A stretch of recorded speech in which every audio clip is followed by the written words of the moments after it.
इस वीडियो में पार्ट 2 है। अगर पार्ट 1 नहीं देखा तो पहले वो देख लो। और हाँ, अगर वीडियो अच्छी लगी तो लाइक करना मत भूलना। झीक जानता है कि ड्यूक को उसमें इंटरेस्ट है, लेकिन उसे फर्क नहीं पड़ता। वह छोटी मोटी टेक्निक्स सीखने के लिए उसका डिसाइपल नहीं बनेगा। जीक पावर के लिए इतना ग्रीडी है कि वह उस आदमी का सीक्रेट मूव सीखना चाहता है। जीक मुस्कुराता है और डिसाइड करता है कि अपनी इंटरेस्ट और ग्रीड के लिए वह उसका डिसाइपल बनेगा। मैजिक एकेडमी में प्रोफेसर फैंटम हिचकिचाते हुए क्लास शुरू करते हैं और पूछते हैं कि क्या किसी का कोई सवाल है। पूरी क्लास बोर होकर सो जाती है, जो प्रोफेसर के लिए डिमोटिवेटिंग है, लेकिन प्रोफेसर अपना लेक्चर चलाते रहते हैं। तभी प्रोटैगोनिस्ट हाथ उठाता है और माना एनर्जी ट्रांसफर लॉ के बारे में सवाल करता है, जो प्रोफेसर ने अभी बताया था। फैंटम बहुत खुश होता है और अलग तरह से बर्ताव करने लगता है, क्योंकि यह पहली बार है कि किसी ने सवाल किया। प्रोफेसर अपना टाइम लेकर सब कुछ एक्सप्लेन करते हैं। क्लास खत्म होने के बाद स्टूडेंट्स सोचते हैं कि उन्हें मैजिक थ्योरी क्यों पढ़ाया जा रहा है, जबकि सारे स्टूडेंट्स इस क्लास में सोते रहते हैं। लेकिन जीक ऐसा नहीं सोचता, क्योंकि वह सब कुछ आसानी से समझ गया था। जीक मानता है कि प्रोफेसर फैंटम एक काबिल आदमी है। फैंटम उसे रोककर अपनी फीलिंग्स बताता है।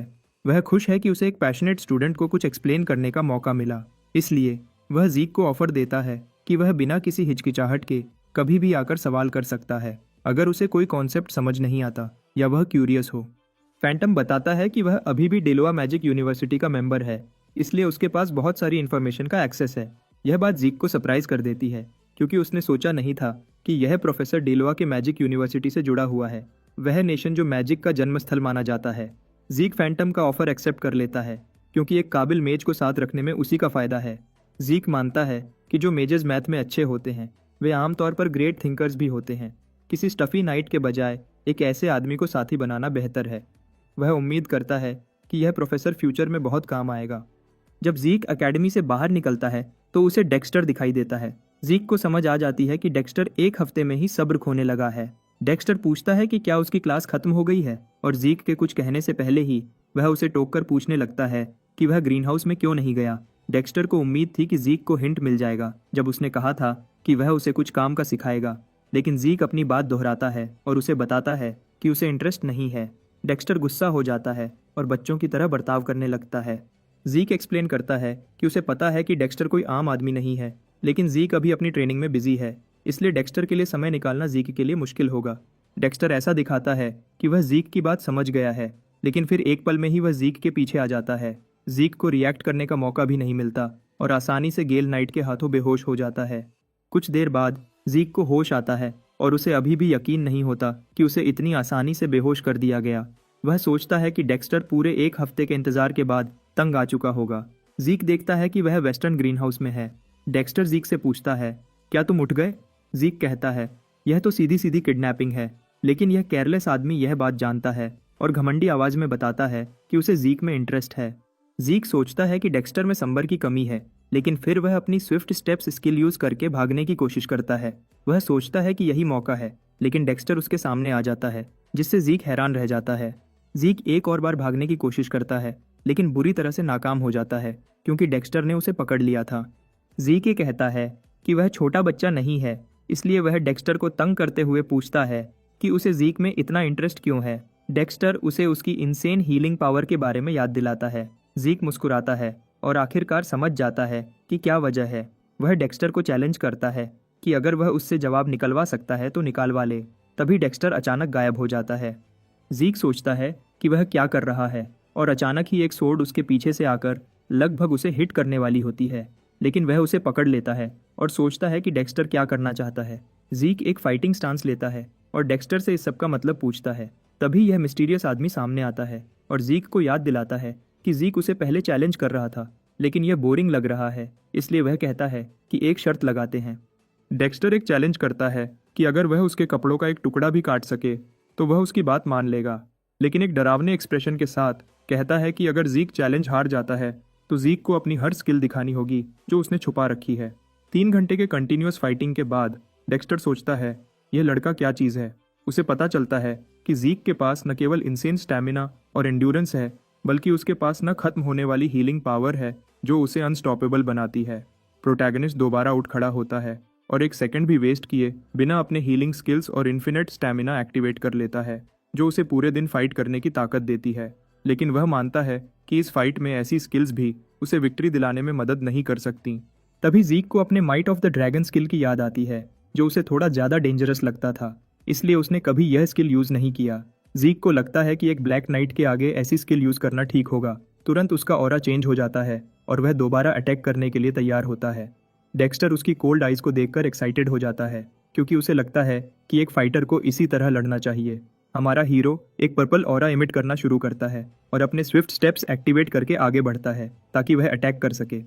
डेक्स्टर उसके पुराने अटैक्स को देखकर समझ जाता है कि जीक पहले से ज़्यादा फास्ट है, लेकिन वह जीक को याद दिलाता है कि वह उसके पास्ट के कुछ ओपोनेंट्स के कंपैरिजन में कुछ भी नहीं है। लेकिन वह प्रोटैगनिस्ट की आंखों में एक आग देखता है जो पागलपन से कम नहीं है। डेक्स्टर इसे देखकर इम्प्रेस हो जाता है और थोड़ी सी ऑरा यूज़ करने का डिसाइड करता है, लेकिन अचानक ही हमारा लड़का might of the dragon activate करता है, जिसे देखकर डेक्स्टर चौंक जाता है। डेक्स्टर उसकी सोर्ड तोड़कर उसे पीछे धकेल देता है, लेकिन वह कंफ्यूज्ड है और सोचता है कि अब क्या हुआ। वह अपने आसपास की डस्ट का यूज़ करके खुद को छुपा रखता है और सोचता है कि क्या जीक ने कोई टेक्निक यूज़ की जो उसकी आंखें देख नहीं पाईं। उसे लगता है कि जीक इतने धुएं में उसे ढूंढ नहीं पाएगा, लेकिन जीक ड्रैगन आइज का यूज़ करके उसे ढूंढ लेता है और पीछे से अटैक करने की कोशिश करता है। वह आखिरकार एक अटैक लैंड करने में कामयाब हो जाता है, लेकिन ब्लैक नाइट इंस्टेंटली गायब हो जाता है, जिससे जीक शॉक्ड रह जाता है। जीक मानता है कि यह ड्यूक का सीक्रेट टेक्निक है जो उसे तेजी से मूव करने में मदद करता है, जिससे एक मिट्टी का धुआं उड़ता है। वह आखिरकार समझ जाता है कि डेक्स्टर को गेल नाइट क्यों कहा जाता है, लेकिन जब वह सोच में डूबा हुआ है तभी यह आदमी उसके पीछे आकर इसे ड्रॉ कहता है और प्रोटैगनिस्ट को बुरी तरह से हराकर फाइट खत्म कर देता है। सिस्टम दिखाता है कि फटीग लिमिट से बाहर हो चुकी है, क्योंकि उसने अपने स्किल्स का बहुत ज़्यादा यूज़ किया है, इसलिए वह न चाहते हुए भी बेहोश होने लगता है। जीक की आंखें बंद होने लगती हैं। वह उठने की कोशिश करता है, लेकिन कुछ कर नहीं पाता। कुछ घंटों बाद जब उसे होश आता है तो वह अपने रूम में होता है। हमारा हीरो सोचता है कि शायद ड्यूक ही उसे यहाँ लाया है। वह अपनी हार पर अफसोस करता है, लेकिन उसे पता है कि वह अपनी इस वीक बॉडी के साथ गेल नाइट से नहीं जीत सकता। अपनी पूरी स्ट्रेंथ लगाने के बाद भी वह हार गया। जीक को याद आता है कि उसने एक ही तरह का अटैक किया, जिससे डेक्स्टर को लगा कि वह और कोई स्किल नहीं जानता। फिर जब उसे एक मौका मिला, उसने माइट ऑफ द ड्रैगन और ड्रैगन आइज का यूज़ करके अटैक किया, लेकिन फिर भी इतना काफ़ी नहीं था। जीक जानता है कि डेक्स्टर ने जो स्किल एंड में यूज़ की वह उसका सीक्रेट मूव था। जीक को अफसोस है कि वह सिर्फ ड्रैकोनियन स्किल्स के ओवरयूज़ की वजह से बेहोश हो गया था, लेकिन वह खुश है कि वह उस आदमी का सीक्रेट मूव देख पाया। डेक्स्टर ने अपनी स्ट्रॉन्ग बॉडी के साथ जो स्पीड दिखाई वही मूव है जिसने आंड्रे को इतना हाई रैंक अचीव करने में मदद की, जबकि आंड्रे का स्टैमिना बहुत कम है। जीके को अफसोस है कि उसे यह स्किल सीखने का मौका नहीं मिला, लेकिन वह फिर भी कुछ हद तक खुश है। जीक को लगता है कि माइट ऑफ द ड्रैगन, जो एक ब्लैक नाइट को भी हिचकिचाने पर मजबूर कर सकती है, वह किसी भी छोटे मोटे एनिमी को आसानी से हरा देगी। जीक को सिस्टम से एक मैसेज मिलता है। चेक करने के बाद उसे पता चलता है कि उसका स्विफ्ट स्टेप्स लेवल अप हो गया है, उसका सोल डेवलप हुआ है और साथ ही उसके सिस्टम फंक्शंस भी अवेलेबल हैं, जो वह अब कार्मा पॉइंट्स यूज़ करके अनलॉक कर सकता है। वह सरप्राइज्ड हो जाता है और देखता है कि उसके पास मिनी मैप, इन्वेंट्री और क्वेस्ट बुक अनलॉक करने के ऑप्शंस हैं, जो वह कार्मा पॉइंट्स से अनलॉक कर सकता है। इतनी सारी चीज़ें देखकर जीक सोचता है कि उसे क्या लेना चाहिए। वह पहले इन्वेंट्री खरीदता है। सिस्टम उसे समझाता है कि वह आइटम्स को स्टोर कर सकता है और जब चाहे बाहर निकाल सकता है। प्रोटैगनिस्ट अपनी सोर्ड को स्टोर करने के लिए सिलेक्ट करता है। सोर्ड उसके हाथ में होती है और तब अचानक गायब होकर इन्वेंटरी विंडो में दिखाई देने लगती है। जीक अब सिस्टम के इंस्ट्रक्शंस को समझ गया है और अपनी सोर्ड को बाहर निकालने का डिसाइड करता है और तब उसकी सोर्ड उसके हाथ में आ जाती है। उसे याद आता है कि अपनी पास्ट लाइफ में वह एक आर्टिफैक्ट स्टोर करने के लिए इतना परेशान था। उसे पता चलता है कि वह कर्मा पॉइंट्स यूज़ करके स्टोरेज का लेवल ईजिली इंक्रीज कर सकता है, जिससे वह और भी चीज़ें स्टोर कर पाएगा, और यह सिंपल स्टोरेज फंक्शन एक लो रैंक एडमिनिस्ट्रेटर स्किल है। प्रोटैगनिस्ट सरप्राइज्ड हो जाता है और सोचता है कि वह क्या क्या स्किल्स खरीद पाएगा जब वह लो रैंक से हाई रैंक एडमिनिस्ट्रेटर फंक्शन तक पहुंच जाएगा। वह समझ गया है कि कार्मा पॉइंट्स बहुत ही कीमती हैं, इसलिए बिना सोचे समझे उन्हें यूज़ करना बेवकूफ़ी होगी। वह अपने प्लान्स में कुछ चेंजेस करने का डिसाइड करता है, लेकिन जब वह सोच रहा होता है तभी डेकर वहां आ जाता है और अंदर आने की परमिशन मांगता है। जीक थोड़ा सरप्राइज्ड होता है, लेकिन उसे अंदर आने की इजाज़त दे देता है। बटलर बताता है कि उसके पास जीक के लिए एक मैसेज है। वह कहता है कि अगर वह यह बताए कि यह मैसेज गार्डन कीपर डेक्स्टर की तरफ से है तो जीक समझ जाएगा। हमारा हीरो मुस्कुराता है और उसे समझ आ जाती है कि उसकी मेहनत बेकार नहीं गई। इनविटेशन में डेक्स्टर ने लिखा है कि वह जब भी रेडी हो चैलेंज करने के लिए आ सकता है। जीक को याद आता है कि डेक्स्टर ने उसे बेहोश करने से पहले कहा था कि यह मैच ड्रॉ है। इस पर कर ज़ीक एक्साइटेड हो जाता है क्योंकि उसके पास अभी भी डेक्स्टर से जीतने का एक और मौका है। बटलर एक और चीज़ शेयर करता है कि उसने वह ब्लैकस्मिथ ढूंढ लिया है जिसको ज़ीक ने ढूंढने का कहा था। ज़ीक अपॉइंटमेंट के बारे में पूछता है, लेकिन बटलर ऑकवर्डली बताता है कि सब प्लान के हिसाब से नहीं हुआ क्योंकि ब्लैकस्मिथ ने अपॉइंटमेंट देने से मना कर दिया। ज़ीक शॉक्ड हो जाता है जब उसे पता चलता है कि ब्लैकस्मिथ ने अब वेपन्स फॉर्ज करना बंद कर दिया है। अगले दिन ज़ीक उस ब्लैकस्मिथ शॉप पर पहुंचता है जो उसने अपनी पास्ट लाइफ में विजिट की थी। वह शॉप का नाम देखकर थोड़ा मुस्कुराता है और अंदर जाता है। वह पूछता है कि क्या कोई अंदर है। अपनी पास्ट लाइफ में प्रोटैगनिस्ट को याद आता है कि उसने रेडियंस ऑफ ग्रेहम नाम की सोड यूज़ की थी।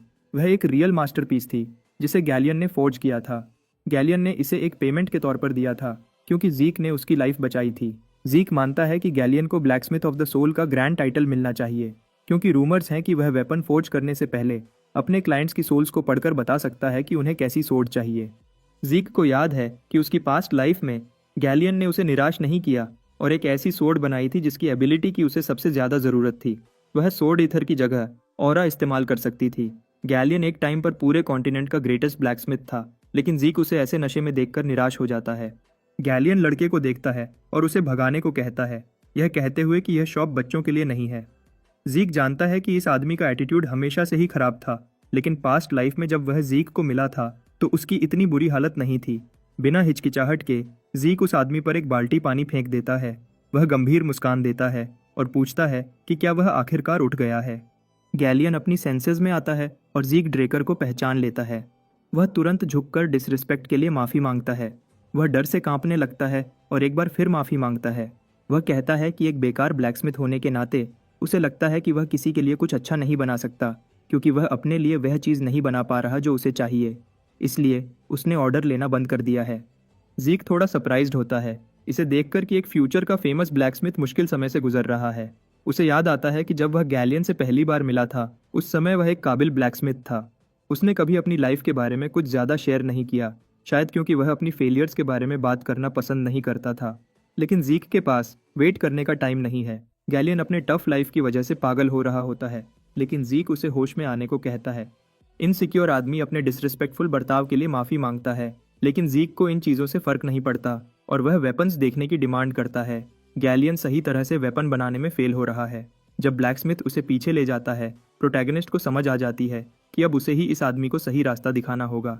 जब वह बैकयार्ड में पहुंचते हैं, गैलियन इस गंदगी के लिए माफ़ी मांगता है, लेकिन ज़ीक कहता है कि टेंशन लेने की ज़रूरत नहीं है क्योंकि यह सब कूल लग रहा है। गैलियन उसका शुक्रिया अदा करता है। ज़ीक अपना इंस्पेक्शन शुरू करता है और सोर्ड्स को देखने लगता है। गैलियन उसे वार्न करता है कि केयरफुल रहे क्योंकि सभी सोर्ड्स अभी भी शार्प हैं। हमारा हीरो चेक करते हुए यह समझ जाता है कि ये सोर्ड्स फेलियर्स नहीं हैं, बल्कि ये वेपन्स अभी भी वही क्वालिटी रखते हैं जो गैलियन ने फॉर्ज की थी जब वह पूरे कॉन्टिनेंट का बेस्ट ब्लैकस्मिथ था। ज़ीक की ड्रैगन आइज यूज़ सब कुछ देखने में मदद करती है। वह कुछ नोटिस करता है और गैलियन से पूछता है कि क्या उसके फर्नेस में कोई इश्यू है। गैलियन शॉक्ड हो जाता है कि ज़ीक कैसे जानता है, लेकिन ज़ीक उसे सिर्फ जवाब देने को कहता है।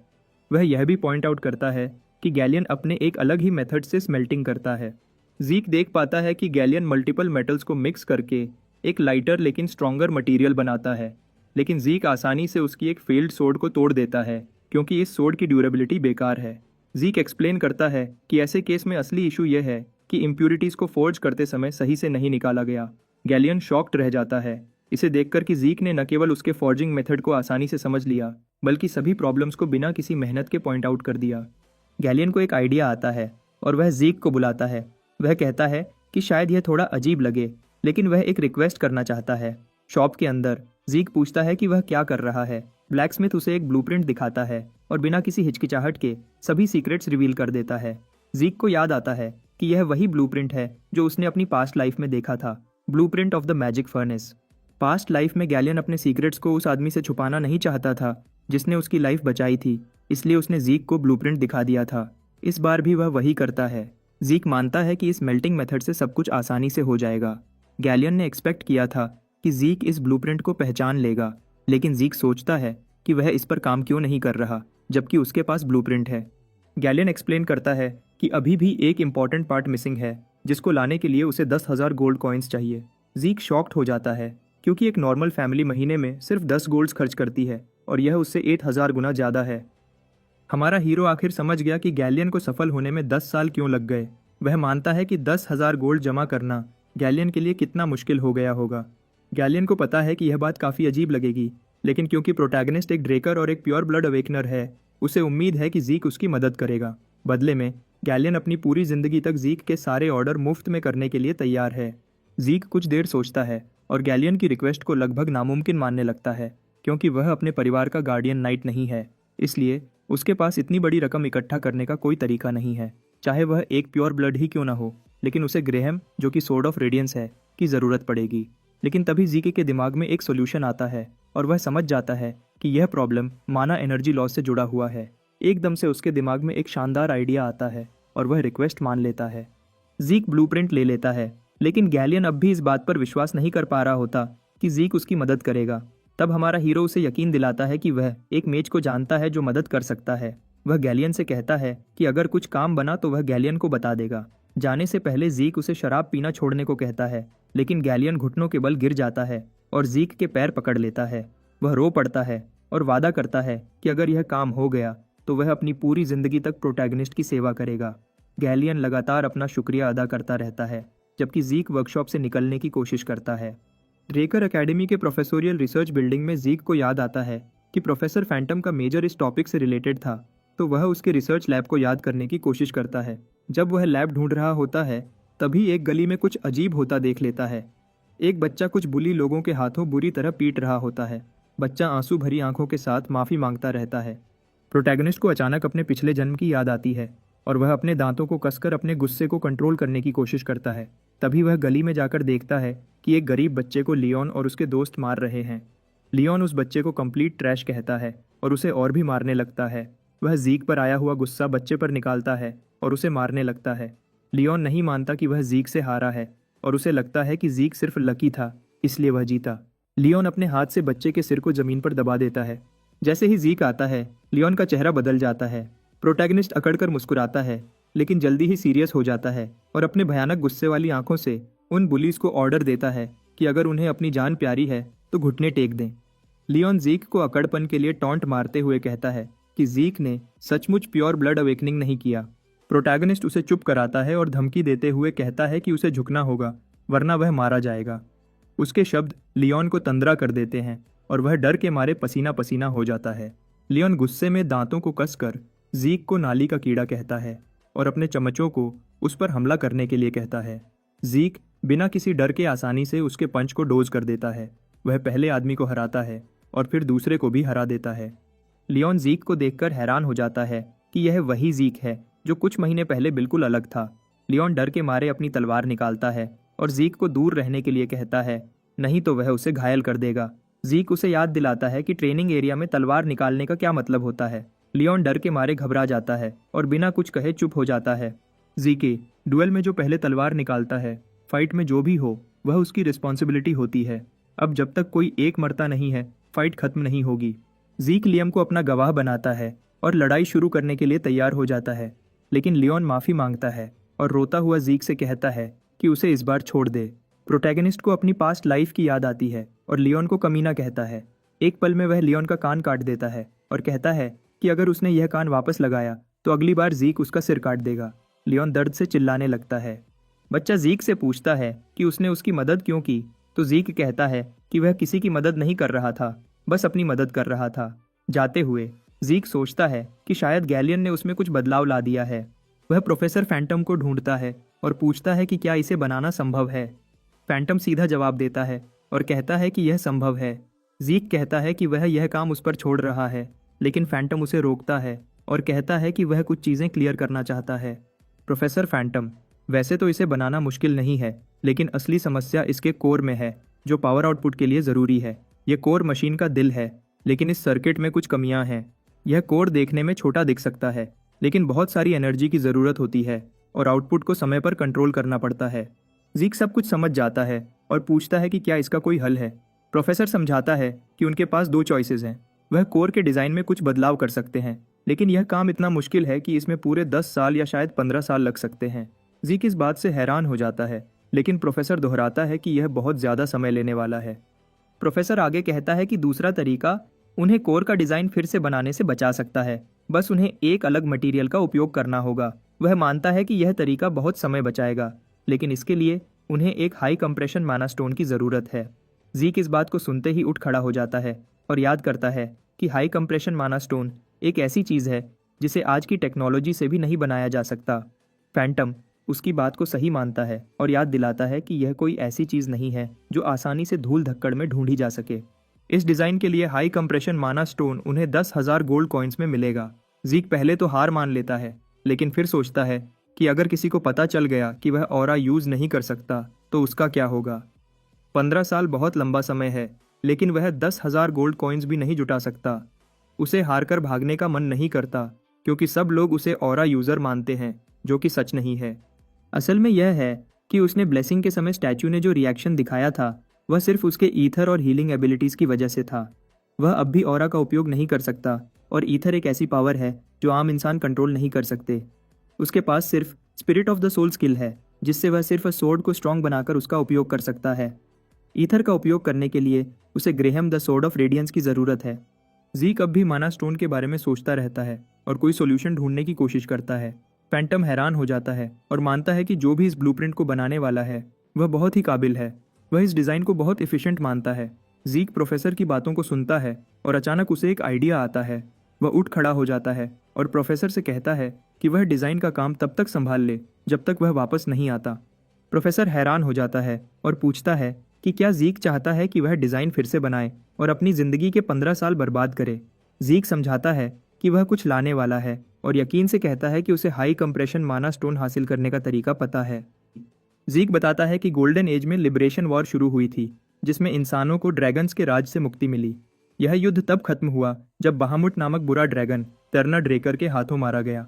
इसके बाद ह्यूमैनिटी को एक पूरी सदी तक शांति मिली। कुछ समय बाद ड्रैगन स्लेयर में हीरो की रेलिक्स मिले। ये रेलिक्स इतने एडवांस थे कि इस जमाने के लोग उन्हें डुप्लीकेट नहीं कर पाए। इनमें से एक था हाई कंप्रेशन मोनोस्टोन, जो एक पूरे विलेज को पूरे साल के लिए माना दे सकता था। जीक ड्रेकर एकेडमी की सेंट्रल लाइब्रेरी में जाता है। हालांकि कोई इसका उपयोग नहीं करता, लेकिन यह अभी भी बनाई हुई है क्योंकि लोग मानते हैं कि इसे हीरो टेरन ड्रेकर ने खुद बनाया था। कुछ साल बाद जब किताबों को एक जगह से दूसरी जगह ले जाया जाएगा तो लोगों को गोल्डन एज के रेलिक्स मिलेंगे। मैजिक टावर और निर्वाणा के आर्चमेज पीछे नहीं रहे। गोल्डन एज के बहुत से रेलिक्स मिले और उनके बारे में अफवाहें पूरे कॉन्टिनेंट में फैल गईं। जीक याद करता है कि यह उसके पिछले जन्म में हुआ था। वह लाइब्रेरी में जाता है और सोचता है कि शायद अभी तक किसी को नहीं पता यहाँ रेलिक्स छुपे हैं। वह अपने ड्रैगन आइज का उपयोग करता है और पूरी लाइब्रेरी में घूमता है। आखिरकार वह एक अजीब टाइल को देखता है और उसे टैप करता है ताकि यह जान सके कि इसके पीछे कुछ है या नहीं। वह सोल ऑफ द स्पिरिट को इनेबल करता है और याद करता है कि यह उसके मास्टर ने उसे सिखाया था कि ईथर का उपयोग करके किसी भी चीज़ में बारीक कट लगा सकते हैं, लेकिन इसके कई नुकसान भी हैं। ईथर का उपयोग करने के लिए बहुत ज़्यादा पावर खर्च करनी पड़ती है। जीक थक जाता है, लेकिन बिना समय बर्बाद किए वह टाइल के पीछे चला जाता है। अंदर एक गुफा में जाकर वह आग जलाता है और याद करता है कि उसके पिछले जन्म की खबरों में इस जगह का जिक्र नहीं था। तभी वह कुछ सुनता है और सोचता है कि शायद किसी ने पहले ही इस जगह को खोज लिया है। वह देखता है कि स्केलेटन्स शवल और पिकैक्स लेकर खड़े हैं। वह ड्रैगन आई का उपयोग करके कंफर्म करता है कि ये लाइचिस द्वारा बनाए नहीं गए हैं। वह क्रिटिकल स्ट्राइक एनेबल करता है और उन्हें डिस्ट्रॉय कर देता है। उसे 2 कारमा पॉइंट्स मिलते हैं। जीक मुस्कुराता है और सोचता है कि वह कारमा पॉइंट्स के बारे में भूल गया था, क्योंकि वह आर्टिफैक्ट हासिल करने पर ध्यान दे रहा था। जीक एक ईविल चेहरा बनाता है और सोचता है कि यह कारमा पॉइंट्स कमाने का एक अच्छा मौका है। वह आगे बढ़ता है और 20 और स्केलेटन्स को हरा देता है। सिस्टम उसे सभी ऑप्शंस दिखाता है, वह क्या क्या खरीद सकता है। अब जीक के पास जितने कर्मा पॉइंट्स हैं उनसे मिनी मैप ही खरीदा जा सकता है, इसलिए जीक उसे बाय कर लेता है। सिस्टम उसकी एग्जैक्ट लोकेशन दिखाता है और वह मैजिक मैप जैसी लगती है। कुछ ऐसा आता है जो उसका ध्यान खींचता है और वह सोचता है कि यह क्या है। मिनी मैप 3D हो जाती है और जीक हैरान हो जाता है। सिस्टम उसे बताता है कि एक रूम अलग रंग में है जो स्टोरेज रूम है। अगर वह हाँ कहता है तो सिस्टम उसके लिए रास्ता दिखा देगा। जीक हैरान हो जाता है क्योंकि उसे याद आता है कि सर्च पार्टी को इस स्टोरेज रूम को ढूंढने में कई दिन लग गए थे, लेकिन उसे बिना किसी मेहनत के मिल गया। सिस्टम उसके लिए बेस्ट राउट दिखाता है, जिससे जीक हैरान रह जाता है क्योंकि इस स्किल से वह आसानी से स्टोरेज रूम में पहुंच जाएगा। आखिरकार वह अपनी मंजिल पर पहुंचता है, लेकिन उसे सामने एक बड़ा दरवाज़ा मिलता है। जीक सोचता है कि अब क्या करेगा, क्योंकि दरवाज़ा सिर्फ एक दिखावे से नहीं खुलेगा। वह फिर भी ट्राई करता है, लेकिन एक अजीब मैजिक उसके हाथ को पीछे हटा देती है। उसे लगता है कि यह वजह है कि आर्च मेज ऑफ निर्वाणा और मैजिक टावर को बुलाया गया था। वह अपने जलते हुए ग्लव को देखता है और सोचता है कि वह वहाँ एक हाथ भी गंवा सकता था। उसे डर है कि वह दरवाज़ा नहीं खोल पाएगा, इसलिए वह सिस्टम से पूछता है। सिस्टम जवाब देता है और सिक्योरिटी डिवाइस से कनेक्ट होता है। उसकी रिक्वेस्ट पर सिस्टम डोर खोलने की कोशिश करता है, लेकिन फेल हो जाता है तो मैनुअल डिवाइस एक्टिवेट करता है। जिक हैरान हो जाता है और पूछता है कि क्या सिस्टम ने सच में जवाब दिया। सिस्टम हाँ कहता है, जिससे जिक शॉक हो जाता है। जिक डिसाइड करता है कि वह इसका उपयोग करेगा और पूछता है कि उसे क्यों रिग्रेस किया गया। सिस्टम कुछ नहीं कहता तो वह एडमिनिस्ट्रेटर सिस्टम से सवाल पूछता है। फिर से सिस्टम कुछ नहीं कहता तो वह और सवाल पूछता है कि यह सिस्टम किसने बनाया है। फिर से कोई जवाब नहीं मिलता, जिससे जिक फ्रस्ट्रेटेड हो जाता है और हाथ जोड़ता है। जिक, सिस्टम दरवाज़ा खोल दो। सिस्टम उसकी रिक्वेस्ट कंफर्म करता है और ड्रैगन स्लेयर स्टोरेज रूम का दरवाज़ा खोल देता है। जिक हैरान हो जाता है जब वह अंदर के चेस्ट्स को देखता है। जैसे उसके पिछले जन्म में हुआ था, सभी चेस्ट्स महंगे रेलिक्स और ट्रेजर से भरे हुए हैं। रूइंस में इन्हें हासिल करना इम्पॉसिबल है। वह सभी चेस्ट्स चेक करता है और आखिरकार कंप्रेशन मोनोस्टोन्स ढूंढ लेता है। उसे 4 मिलते हैं। वह एक कारमा पॉइंट का उपयोग करके अपनी इन्वेंट्री को बढ़ाता है और एक स्टोन रखता है। उसके पास इतनी स्टोरेज नहीं है, इसलिए जिक सोचता है कि वह बाकी के माना स्टोन्स बाद में आकर ले जाएगा। उसे लगता है कि यह काफ़ी है, लेकिन जब वह जाने वाला होता है तब उसे एक अजीब एहसास होता है। उसके आसपास मैजिक सर्कल्स आ जाते हैं और उसे किसी और जगह पर टेलीपोर्ट कर देते हैं। इससे झीक का पूरा शरीर कांप जाता है। जब वह आंखें खोलता है तो उसे पता चलता है कि उसकी जगह बदल गई है। वह जल्दी से सिस्टम से पूछता है कि वह कहाँ है। सिस्टम जवाब देता है कि वह ड्रैगन स्लेयर के घर में है। उसके पिछले जन्म में उसने कभी ऐसे कमरे के बारे में नहीं सुना था जो कॉफिन्स से भरा हुआ है। मिनी मैप खोलकर उसने देखा कि वह पहले वाले कमरे से ज़्यादा दूर नहीं है, लेकिन यहाँ जाने का कोई रास्ता नहीं है जो ड्रैगन स्लेयर के घर से जुड़े। इसलिए यह संभव है कि यह एक छुपा हुआ रास्ता है जो कभी खोजा नहीं गया। झीक ने इस अजीब स्थिति का फ़ायदा उठाने का फैसला किया और एक कॉफिन के पास भागा। उसने कंक्रीट लिड खोली और देखा कि अंदर एक मेडिवल आर्मर है। सिस्टम ने बताया कि यह ड्रैगन स्लेयर का इक्विपमेंट है। झीक ने आर्मर उठाया और उसके ऊपर रगड़ के निशान देखे। करीब से देखा तो उसे पता चला यह आर्मर गोल्डन एज के आर्मर से अलग है। उसके पीछे एक गोल सुराख मिला, जिससे उसने अंदाज़ा लगाया कि यह होल उस माना स्टोन से जुड़ा होगा जो उसने अभी हासिल किया था। झीक ने अपनी स्टोरेज में से एक हाई कंप्रेशन माना स्टोन निकाला और उसे आर्मर में डाला। सिस्टम ने बताया कि माना बैटरी का इंस्टॉलेशन सफल हुआ है। पूरा आर्मर सेट रोशन हो गया और एक्टिवेट हो गया। झीक ने उम्मीद से मुस्कुराया, लेकिन अगले ही पल आर्मर अजीब तरह से क्रैक हो गया और रूम में धुआं भर गया। सिस्टम के मुताबिक एक ओवरलोड के कारण इक्विपमेंट फेल हो गया और एक्टिवेशन रुक गया। सिस्टम ने उसे अगले एक्सप्लोजन के बारे में भी चेतावनी दी, लेकिन यह चेतावनी थोड़ी देर से मिली। सिस्टम ने देरी के लिए माफ़ी मांगी, लेकिन शुक्र है कि इससे ज़्यादा नुकसान नहीं हुआ। कम से कम झीक ने यह कंफर्म कर लिया कि हाई कंप्रेशन माना स्टोन्स इन प्राचीन आर्मर्स का एनर्जी सोर्स है। उसे हैरानी होती है कि यह आर्मर क्या क्या कर सकता है जो इतनी बड़ी एनर्जी सोर्स की ज़रूरत है। झीक ने अपने दिमाग में नोट किया कि वह प्रोफेसर फैंटम से इस बारे में जल्दी पूछेगा। अभी के लिए झीक ने फैसला किया कि वो अजीब कमरे में घूमकर कुछ काम का ढूंढेगा। कॉफिन से भरे कमरे के अलावा बाकी कमरे खाली थे। आखिरकार वो अंतिम कमरे में पहुंच गया, जो पहले ढूंढे गए कमरों जैसा ही था, एक बड़ा और खाली हॉल। लेकिन तभी उसने कमरे के बीच में एक ग्लास क्यूब देखा।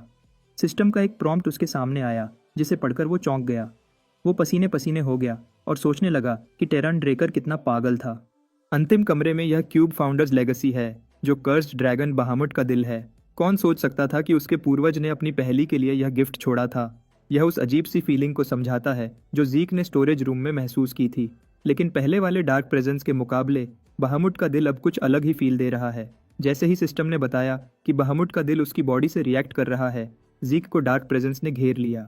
उसने अपने दिमाग में एक आवाज़ सुनी जो गुस्से से भरी हुई थी और कह रही थी कि वो सब कुछ तबाह कर दे। आवाज़ कह रही थी कि उसे सबको मार देना चाहिए।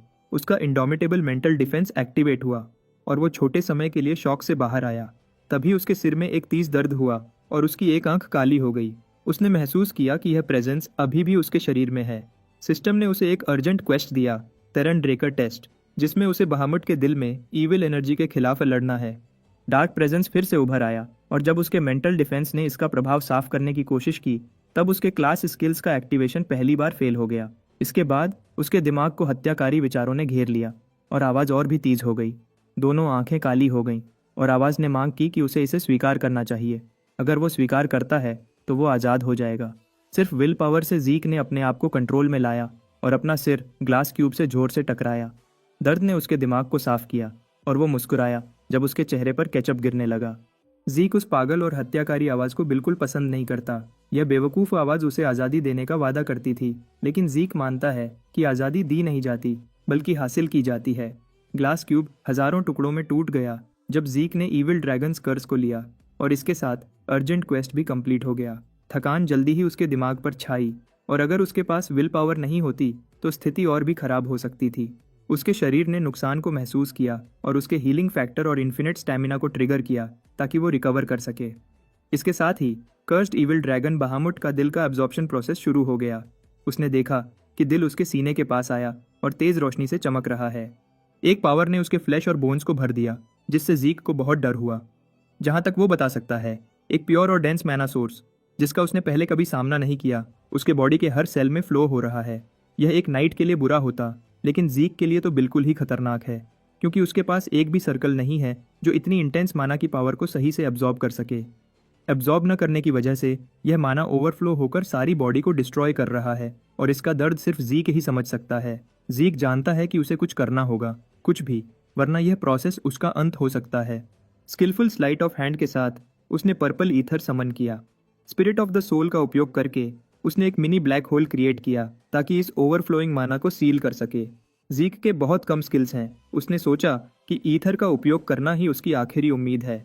जीक ने अपने दांत पीसते हुए अपनी पूरी कंसंट्रेशन ईथर होल सील को चलाए रखने में लगा दी। आखिर में एक बड़ा एक्सप्लोजन हुआ जिसने जीक को लपेटे में ले लिया। पूरा कमरा थंडरस स्मोक से भर गया।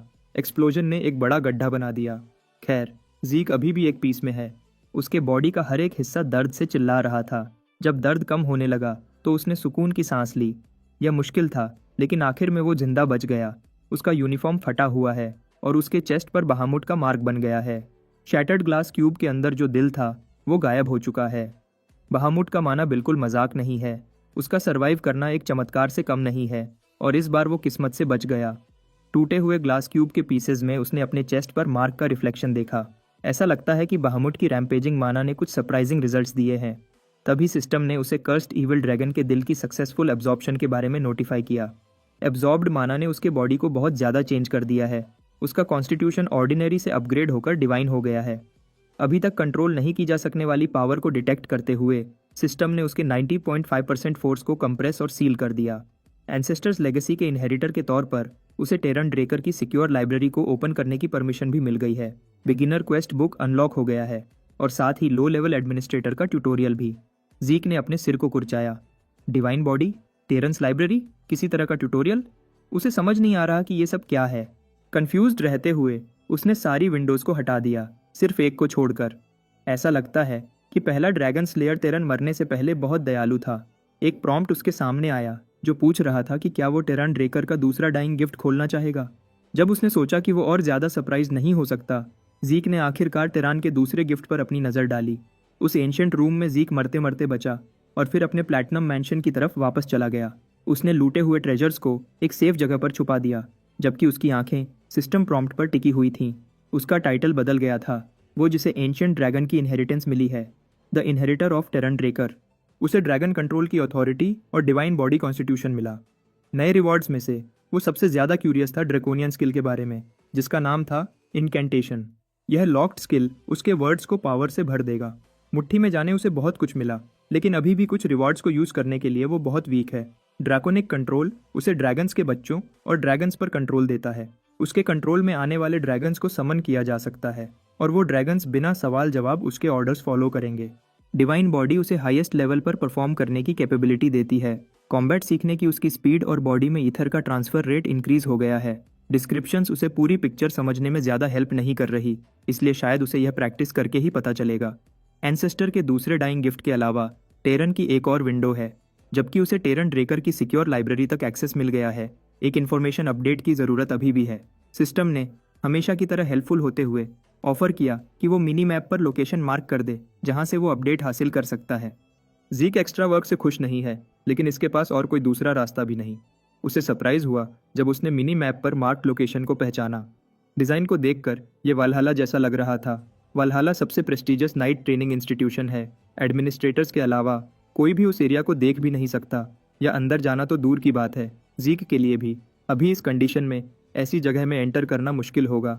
वो इस लाइफ में इंस्टीट्यूशन ज्वाइन करने का प्लान भी नहीं बना रहा था, लेकिन अगर उसे टेरन के डाइंग गिफ्ट से रिलेटेड कुछ वहाँ मिल सकता है तो शायद जीक अपने प्लान्स को चेंज करना पड़ेगा। ऐसा लगता है कि किस्मत उसे इस फैमिली का हिस्सा बनाए रखने पर मजबूर कर रही है। अगली चीज़ जिस पर उसने फोकस किया वो थी beginner quest book. Low level administrators के लिए ट्यूटोरियल जल्द ही शुरू होगा। इसके ट्यूटोरियल को पूरा करने पर उसे एक क्वेस्ट मिलेगा जिससे जीक और भी पावरफुल बन पाएगा। क्वेस्ट्स के साथ रिवॉर्ड्स भी मिलेंगे। जीक ने इस क्वेस्ट सिस्टम को एडवेंचरर्स गिल्ड के मिशंस या मर्सनरी असाइनमेंट्स से कंपेयर किया। क्यूरियस होते हुए उसने सिस्टम से पूछा कि ट्यूटोरियल में क्या शामिल है। बिना उसे जवाब देने का मौका दिए क्वेस्ट अचानक ट्रिगर हो गया। उसकी आसपास की सराउंडिंग्स बदलने लगी। उसकी आंखें इस बदलाव पर विश्वास नहीं कर पा रही थीं। कुछ सेकंड्स बाद वो एक अलग डायमेंशन में था। ग्रिड लाइंस उसके पैरों के नीचे नजर आने लगी और ना खत्म होने वाली डार्कनेस ने उसे घेर लिया। जीक अभी भी शॉक में है। उसने अपने आसपास देखा ताकि समझ सके कि वो कहाँ है। ऐसा लगता है कि उसे फिर से टेलीपोर्ट किया गया है। एक दिन में 2 बार अपनी मर्जी के बिना ट्रांसपोर्ट होना क्रेजी है, लेकिन इस बार थोड़ा अलग महसूस हो रहा है। इस बार कमरों की बजाय ऐसा लग रहा है कि पूरा एरिया ही शिफ्ट हो गया है, जैसे वो एक बिल्कुल अलग डायमेंशन में चला गया हो। बिना किसी वार्निंग के उसे एक डेंजरस प्रेजेंस का एहसास हुआ जो पीछे से अटैक कर रही थी। मुड़कर देखा तो उसने ऑर्क्स को अपने स्पाइक्ड क्लब्स के साथ अपनी तरफ आते हुए देखा। तभी सिस्टम ने एक्सप्लेन किया कि ट्यूटोरियल क्वेस्ट के लिए उसे 60 मिनट्स के अंदर मॉन्स्टर्स को डिफीट करना होगा और इसमें 2 या ज़्यादा डिफरेंट स्किल्स का यूज़ करना होगा। कंप्लीशन पर उसे पॉइंट्स और सिस्टम स्टोर अनलॉक का रिवॉर्ड मिलेगा। जब वो सोच में था उसके बैटल सेंसेस ने काम किया और उसके हाथ में एक सोर्ड आ गई। ऐसा लगता है कि ये ट्यूटोरियल उसके लिए ऐसी सिचुएशंस क्रिएट कर रहा है जहां वो सिस्टम का फ़ायदा उठा सके। अगर उसे ये फीचर पहले मिला होता तो अच्छा होता। जब 3 ऑर्क्स ने 3 अलग एंगल से उस पर अटैक किया, जीक एक पल में गायब हो गया। अटैक्स ने पूरे ट्यूटोरियल एरिया को हिला दिया। बिना समय गंवाए उसने स्विफ्ट स्टेप्स और कंटिन्यूअस स्लैश एक्टिवेट किए ताकि बचकर अटैक कर सके। इस तरह के मॉन्स्टर्स अब उसके लिए कोई चुनौती नहीं है। वो ज़्यादा मेहनत किए बिना उनके बॉडीज़ को बिल्कुल आसानी से काट सकता है। उसने नोटिस किया कि क्लेमोर जो वो यूज़ कर रहा था वो फेदर जितनी लाइट महसूस हो रही थी। इसकी स्ट्रेंथ में ये बूस्ट शायद डिवाइन बॉडी कॉन्स्टिट्यूशन का एक इफेक्ट है। उसने सोचा कि एक स्ट्रॉन्गर फिजिकल बॉडी के साथ वो अब आसानी से एक पर्पल नाइट को हरा सकता है। ट्यूटोरियल ऑर्क्स को 1 शॉट में मारने के बाद वो वापस उसी जगह पहुंच गया जहां पहले था। दूसरा डायमेंशन गायब हो गया और वो सोचने लगा कि क्या ये सिर्फ एक इल्यूजन था, हालांकि ये बिल्कुल रियल महसूस हुआ था। ट्यूटोरियल कंप्लीट करने के अलावा उसे क्रिटिकल बोनस और टाइम बोनस भी मिला। उसने क्वेस्ट रिवॉर्ड में 400 पॉइंट्स और शॉप कैटेगरी का एक्सेस हासिल किया। उसे बहुत खुशी हुई जब उसे पता चला कि अब वो सिस्टम के थ्रू आइटम्स खरीद सकता है। जीक जल्दी से शॉप टैब खोला और देखा कि वहाँ अमेजिंग आइटम्स सेल के लिए अवेलेबल हैं। इनमें giants flash, breath of a flame giant और भी बहुत कुछ शामिल था। हर लिस्टेड आइटम एक रेयर रेलिक है जो मार्केट में करोड़ों के बराबर की है। शायद वो इस शॉप का यूज़ करके आइटम्स को रीसेल करके बहुत पैसा कमा सकता है। खरीदने के अलावा वो अपने इन्वेंट्री में मौजूद आइटम्स को बेच भी सकता है। उसकी ट्रेनिंग सोर्ड्स बेचने के लिए अवेलेबल नहीं है, लेकिन एल्वन डैगर की प्राइस 4 पॉइंट्स है। ऐसा लगता है कि शॉप सिर्फ एंशियंट रेलिक्स एक्सेप्ट करती है। उसका एल्वन डैगर ऑक्शन में आसानी से 100 गोल्ड पीसेज में बेचा जा सकता है, लेकिन सिस्टम के लिए सिर्फ 4 पॉइंट्स की वैल्यू रखता है। उसने डिसाइड किया कि वो कुछ भी तब तक नहीं बेचेगा जब तक बिल्कुल ज़रूरी ना हो। इसके साथ वो अपने पर्सनल ट्रेनिंग रूम से बाहर आया और दिन खत्म करने का सोचा। पहले 24 आवर्स में वो बहुत थक गया है, इसलिए लगता है कि आज रात वो अच्छी नींद सो पाएगा। अगले ही दिन जीक ड्रेकर एकेडमी के रिसर्च सेंटर गया ताकि प्रोफेसर फैंटम से मिल सके। मैजिक प्रोफेसर को यकीन नहीं हो रहा था कि इस लड़के ने सिर्फ एक ही दिन में हाई कंप्रेशन माना स्टोन ढूंढ लिया। जब जीक से पूछा गया कि उसने ये स्टोन कैसे हासिल किया, जीक ने एक्सप्लेन करने से इनकार कर दिया क्योंकि ये बहुत कॉम्प्लिकेटेड हो जाता। जीक ने अपनी चाय का कप खत्म भी नहीं किया था और प्रोफेसर फैंटम ने पावर सोर्स को ट्विक करने का काम पूरा कर लिया। यह मैजिक का केरा अपने काम में सबसे आगे है।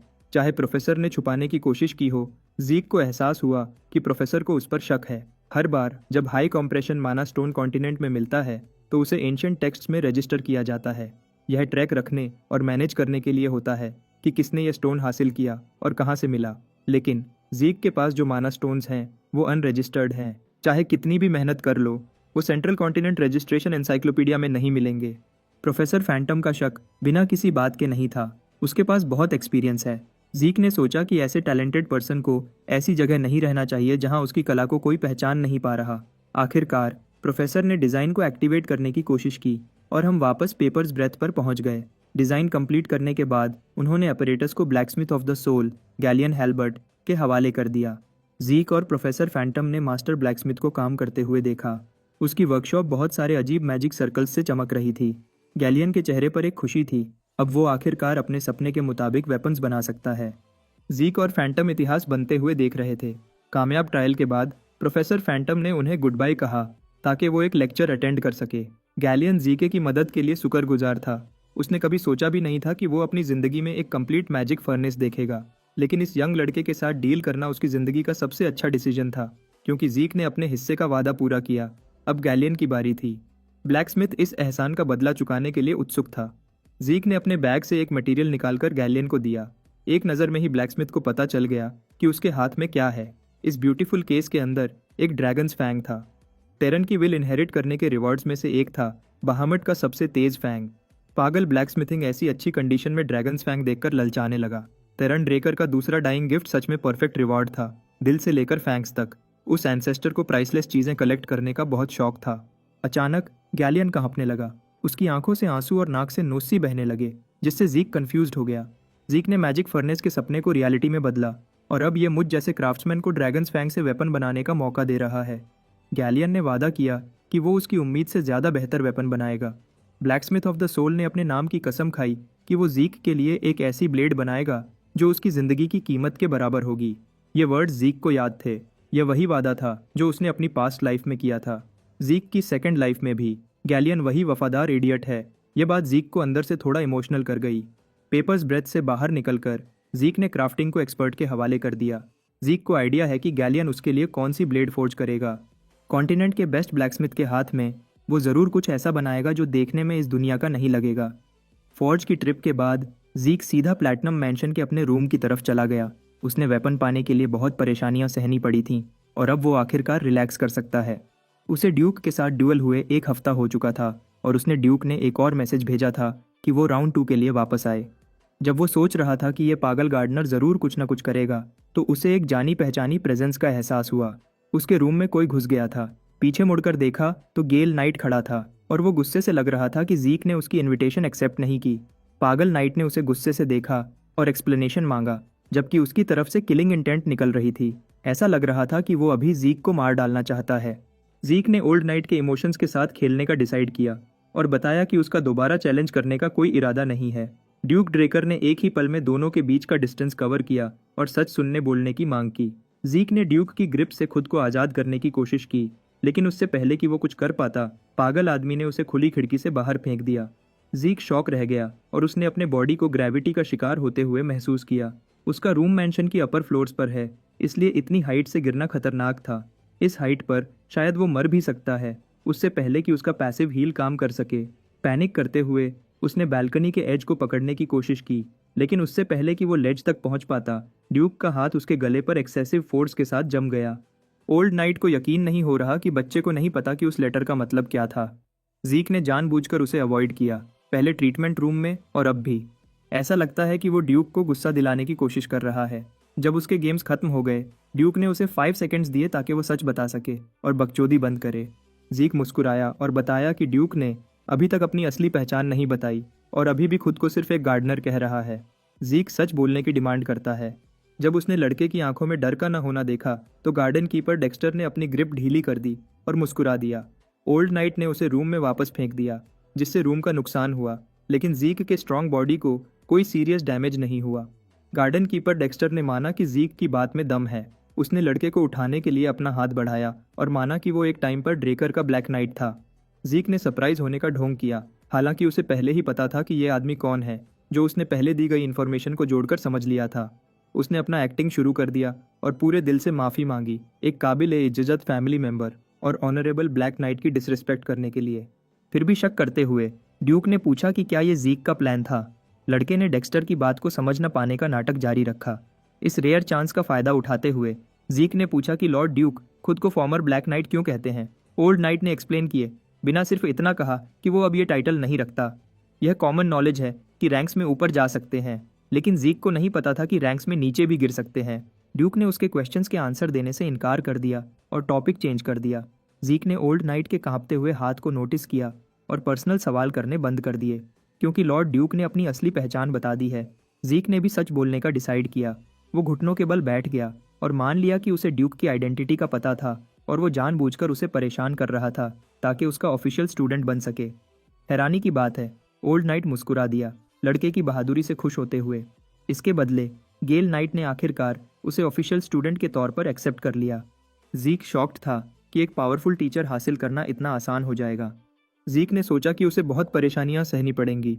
उसने डिसाइड किया कि वो ऑफर एक्सेप्ट कर ले, इससे पहले कि ये पागल आदमी अपना माइंड बदल ले। उसने ड्यूक ड्रेकर के सामने घुटने टेक कर फॉर्मली डिक्लेयर किया कि वो नाइट का डिसाइपल बनना चाहता है। उसने कसम खाई कि वो अपने मास्टर का नाम रोशन करेगा, अपने मास्टर के ऑर्डर्स फॉलो करेगा और विजडम और पावर हासिल करेगा। ड्यूक को हैरानी हुई कि बच्चे को स्टूडेंट बनने की स्पीच का पता है, जो न्यू जनरेशन के ज़्यादातर लोग भूल चुके हैं। जीक ने यह भी बताया कि कल्चर एक नाइट के लिए सबसे महत्वपूर्ण चीज़ है, लेकिन वो अपने नए मास्टर से एक और चीज़ पूछना चाहता था। ड्यूक को मास्टर कहना पसंद नहीं था, लेकिन उसने बच्चे की बात को नहीं टोका। जीक ने पूछा कि ऐसा क्या था जिसने ड्यूक को उसे स्टूडेंट बनाने पर मजबूर किया, जबकि वो किसी भी स्टूडेंट को एक्सेप्ट न करने के लिए मशहूर था। सिर्फ Andre, the genius of the century, इस बोरे का स्टूडेंट बन पाया, और वो भी सालों तक भीख मांगने के बाद। हालांकि जीक को आइडिया था कि क्यों, फिर भी वो यह ड्यूक के मुंह से सुनना चाहता था।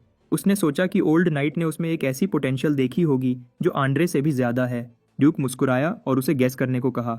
जीक ने जवाब दिया कि उसे फैमिली का जीनियस होने की वजह से एक्सेप्ट किया गया है। ड्यूक ने उसके इस कॉन्फिडेंट गलत आंसर पर हंसी उड़ाई। अगर वो सिर्फ पोटेंशियल के बेसिस पर स्टूडेंट चूज कर रहा होता तो उसने टून फैमिली की उस लड़की को चूज किया होता, लेकिन उसने जीक को प्योरली उसकी गट्स के बेसिस पर चूज किया। टैलेंट ही सिर्फ एक पर्सन को रेड या ब्लैक नाइट के लेवल तक नहीं पहुंचाता। रियलिटी में टैलेंटेड इंडिविजुअल्स ज़्यादातर सीरियस इश्यूज़ का सामना नहीं करते और इसलिए वो एनिमीज़ के सामने आसानी से गिर जाते हैं, अपनी टैलेंट और ज़िंदगी दोनों खो देते हैं। एक पूरी ज़िंदगी हार्ड वर्क और एनिमीज़ से लड़ने के बाद जीक इस बात से बिल्कुल अग्री करता है। ज़्यादातर जीनियसेस जिनका सोचा गया था कि वो रेड नाइट बन पाएंगे, न सिर्फ उम्मीदों पर खरे उतरने में फेल हुए, बल्कि ज़्यादातर ब्लू नाइट के लेवल पर अटक गए। जवाब देने के बाद ड्यूक उठ खड़ा हुआ और सवाल जवाब रोक दिया। अब वो अपने नए स्टूडेंट को उसका पहला लेसन देना चाहता था। दोनों ने वेस्टर्न ग्रीनहाउस के जिम्नेजियम का रुख किया। जीक को पता भी नहीं था कि ग्रीनहाउस के नीचे एक जिम है। ड्यूक ने उसे बस ट्रैक पर दौड़ने का ऑर्डर दिया और वो उसे समझ नहीं आ रही उसका नया मास्टर क्या प्लान कर रहा है। 3 घंटे बीत चुके थे और ड्यूक बस उसे ऑब्जर्व करते जा रहा था, बिना कुछ बोले। आखिरकार ड्यूक ने उसे रुकने के लिए चिल्लाया और एक सवाल पूछना चाहा। जीक खुशी खुशी अपनी जॉग रोककर पूछता है कि मास्टर क्या जानना चाहते हैं। जब वो रिएक्ट करने ही वाला था, ड्यूक का हल्क जैसा बॉडी उसके पीछे आ गया। ओल्ड नाइट का हाथ जीक की तरफ बढ़ा और लड़के ने इंस्टिंक्टिवली उसके हाथ को डॉज करने की कोशिश की। उसके बैटल सेंसेस ने काम किया और उसके बॉडी के हर पार्ट ने उसे सेफ रहने के लिए पीछे हटने पर मजबूर कर दिया। ड्यूक उसके हाथ और आर्म को पकड़ने में फेल हो गया, लेकिन हल्के से टच ने उसके स्पेशल ग्लव को ऑलमोस्ट खराब कर दिया। ओल्ड नाइट ने अपने स्टूडेंट से पूछा कि क्या उसे पल्स चेक करने में कोई प्रॉब्लम है। जीक को पता था कि ये पागल आदमी सिर्फ पल्स चेक करने की प्लानिंग नहीं कर रहा था। ड्यूक को पता था कि इस बच्चे में कुछ गड़बड़ है। पहले जब वो इन्फर्मरी में लड़े, फिर ग्रीन हाउस में ड्यूल किया और अब 500 लैप्स ट्रैक पर दौड़ने के बाद भी उसने जीक के बॉडी में एक ड्रॉप ऑरा भी महसूस नहीं किया। जब ड्यूक उसकी कलाई के करीब आया तो जीक ने अजीब रिएक्ट किया। इसलिए फॉर्मर ब्लैक नाइट ने सीधे सीधे जीक से पूछा कि क्या वो ऑरा यूज़ नहीं कर सकता। यह सवाल, जो उसके सबसे बड़े सीक्रेट को प्रॉड देता, इस सवाल ने जीक को हिलाकर रख दिया। ड्यूक ने अपना रिसर्च किया था। उसने ब्रॉन्ज स्टैचू देखी थी और उस गोल्डन लाइट के बारे में भी जानता था जो जीक ने ट्रिगर किया था, जो पहले कभी नहीं देखा गया था। डेक्स्टर ने पूछा, अगर मैं गलत हूँ तो जीक उसे अपनी पल्स चेक करने दे। जीक ने अपने मास्टर की आंखों में देखा तो उसने अपने मास्टर की आंखों में सिर्फ जानने की इच्छा देखी। इस सीरियस राज के बावजूद, जो एक ड्रेकर ऑरा यूज़ न करने की खबर से फैल सकता है, ऐसा लगता है कि ड्यूक की जानने की चाहत पहले आती है।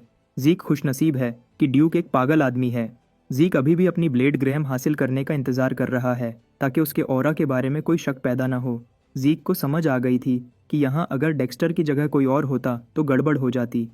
अब उसे झूठ बोलने की ज़रूरत नहीं है। अपनी पास्ट लाइफ में जहाँ वो अपनी फैमिली का पहला फेल्ड अवेकनर था, अब चीज़ें अलग हैं। जीक ने अपने स्पेशल ग्लव्स केयरफुली उतारे जो प्योर ब्लड अवेकनर का सिंबल थे। उसने अपना मैनर रिफ्लेक्शन दिखाया, जो प्रूफ है कि उसका प्योर ब्लडेड नेचर असली है, लेकिन किसी अनजान से वो ऑरा यूज़ नहीं कर सकता। जीक उम्मीद कर रहा है कि सच बताने से उसकी बाकी एबिलिटीज़ और राजा छुप जाएंगे। फिर भी उसने ड्यूक से माफ़ी मांगी, क्योंकि अगर यह पता चला कि एक ड्रेकर ऑरा यूज़ नहीं कर सकता तो जीक को डर है कि उसे फैमिली से बाहर निकाल दिया जाएगा। जीक अपनी मर्जी से रो सकता है और एक डरते हुए पपी की तरह दिख सकता है। इस आदमी को एक अवार्ड दो। जीक ने अपनी पल्स एग्जामिन करने की ऑफर दी और ड्यूक ने आगे बढ़कर अपना ऑरा अपने स्टूडेंट के बॉडी में केयरफुली फैलाया। जीक को रोता और डरता हुआ देखकर ड्यूक ने सोचा कि एक बच्चा तो बच्चा ही होता है, चाहे वो अपनी उम्र के मुताबिक नहीं दिखता हो। जैसा उसने सोचा था, जीक के प्योर बॉडी में ऑरा का एक ड्रॉप भी डिटेक्ट नहीं हुआ, हालांकि वो सक्सेसफुली अवेकन हो चुका है। ड्यूक शॉक्ड था। उसने अपने दिमाग को खपा लिया, लेकिन कोई जवाब नहीं मिला। जीक को पहले ही पता था कि पल्स एग्जामिनेशन के बाद भी ड्यूक पूरी तरह से सहमत नहीं होगा, क्योंकि ब्लेसिंग राइट के रिजल्ट्स झूठ नहीं बोलते। जीक को पता है कि ड्यूक अब इस चीज़ को किसी न किसी लॉजिक से प्रूव करने की कोशिश करेगा। ओल्ड नाइट ने उसे इरेगुलर लेबल किया।